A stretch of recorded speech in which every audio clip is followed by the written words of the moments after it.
Look at the car in your driveway right now.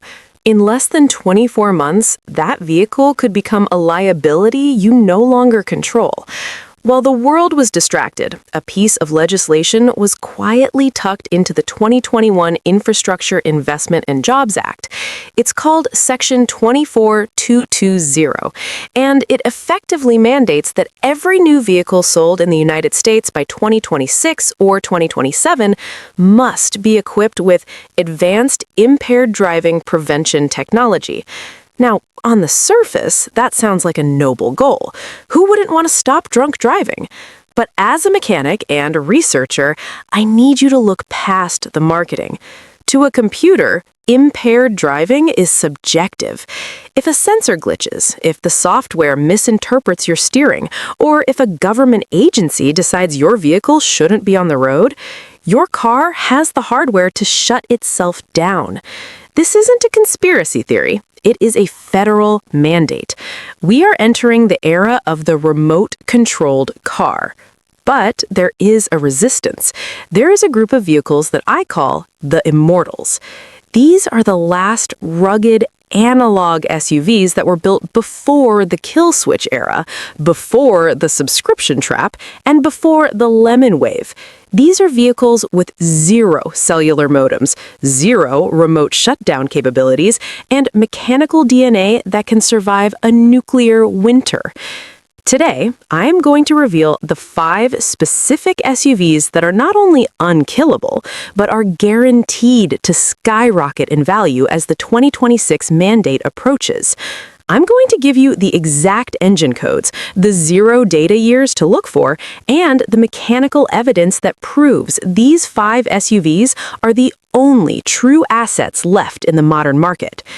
If you value your freedom, your privacy, and your bank account, you need to pay attention to every word of this, because once the market realizes what's coming, you won't be able to afford these legends.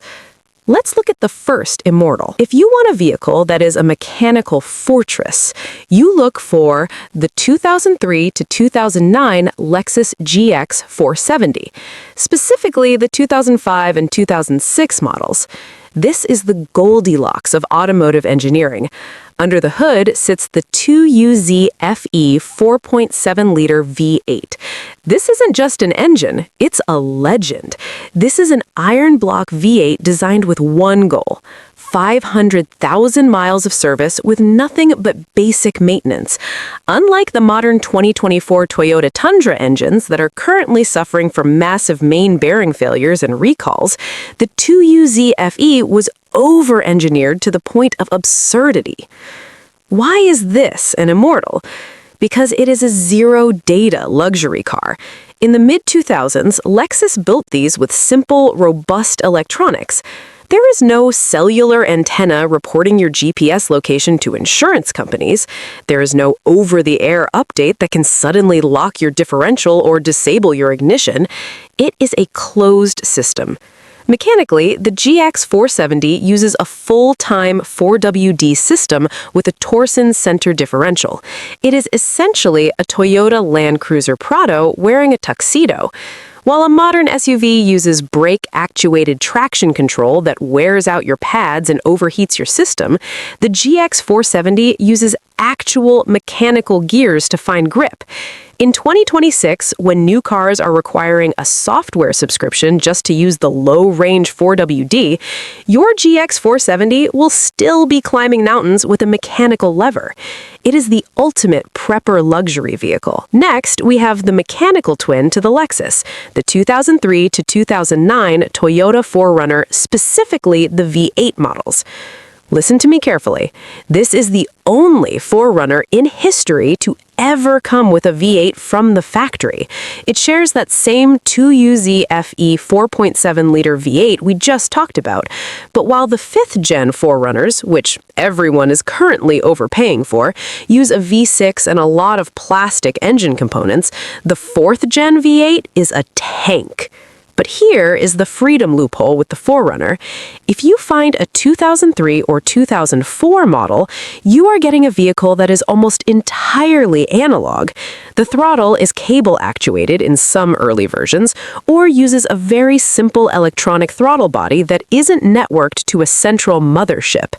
In a world where Ford has literally filed a patent N1594061B2, for a system that allows a car to self-repossess by driving itself back to the dealership or locking the doors if you miss a payment, owning a 4th-gen 4Runner is like owning a mechanical insurance policy.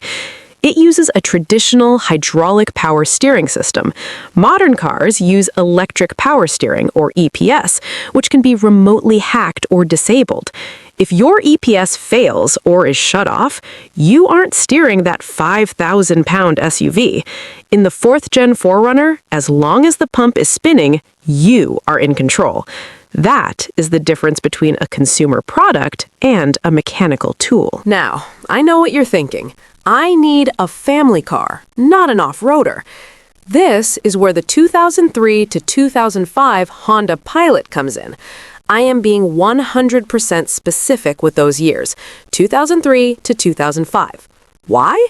Because in 2006, Honda introduced Variable Cylinder Management, VCM. This was a system designed to shut off cylinders to save gas, but in reality, it caused engine vibration, spark plug fouling, and premature motor mount failure. The 2003 to 2005 Pilot uses the J35A4 V6 engine.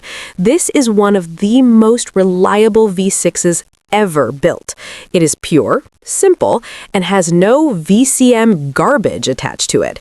It uses a traditional 5-speed automatic, not a CVT, not a 10-speed nightmare, but a robust gearbox that can handle 300,000 miles. But the reason it's an Immortal is the VTM4 4WD system. It has a physical button on the dash that allows you to lock the rear differential manually. No sensors deciding for you, no software terrain modes that can glitch out, just a direct command from the driver to the machine. These Pilots are currently invisible. You can find them with 150K miles for $6,000. They are zero-data family haulers.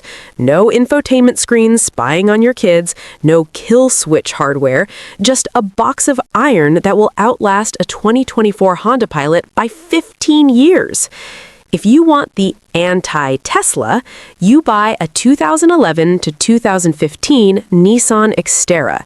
Now, Nissan has a bad reputation lately because of their CVT transmissions, but the Xterra is different. It doesn't use a CVT. It uses a heavy-duty 5-speed automatic or a 6-speed manual bolted to a VQ40DE 4-liter V6. I am specifying 2011 to 2015 because earlier models suffered from the strawberry milkshake of death, a radiator defect that killed transmissions. By 2011, Nissan fixed it. What was left was a body-on-frame SUV with a leaf-sprung rear end and a manual transfer case option. The Xterra is the digital ghost. Its electronics are so primitive that it is effectively immune to the 2026 mandates. It doesn't have a massive iPad in the center of the dash. It has knobs. It has switches. It has a mechanical parking brake. In a survival scenario, or even just a privacy scenario, the Xterra is a fortress.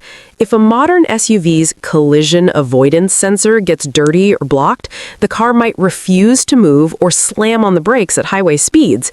The Xterra doesn't care. It trusts the driver. That trust is becoming an illegal luxury in the 2026 market. Finally, for those who need to tow or haul a large family, we have the 2000 to 2006 Chevrolet Tahoe and Suburban, known as the GMT 800 platform. Ask any high-mileage mechanic what engine they trust most, and they will tell you the 5.3-liter Vortec V8. This is a pushrod engine. It doesn't have variable valve timing on the early ones, it doesn't have active fuel management, the lifter killer, and it doesn't have a turbo. The GMT 800 is the National Guard of SUVs. They are simple to fix, parts are available at every gas station in America, and they are built on a truck frame that can take a beating. But here is the kill switch reality. Modern GM vehicles, 2024 plus, are basically rolling cell towers. They are integrated with Google built in. They have OnStar that cannot be truly disabled, and they are the pioneers of the subscription model.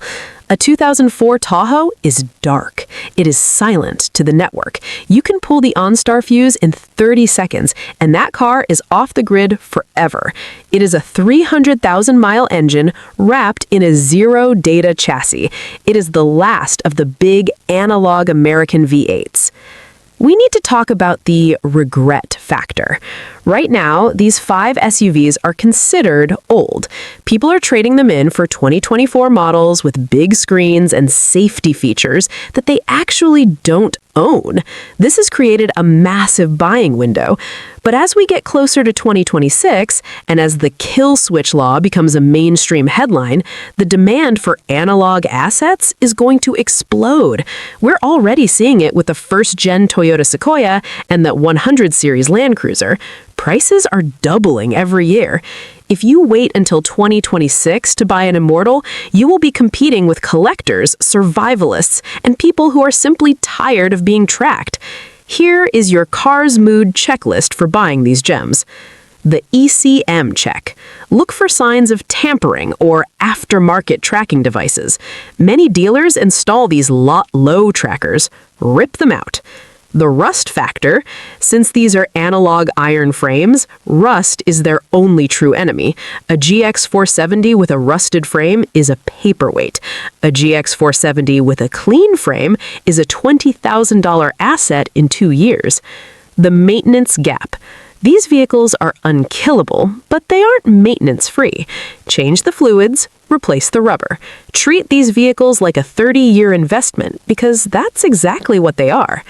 The 2026 car market is designed to turn you into a subscriber.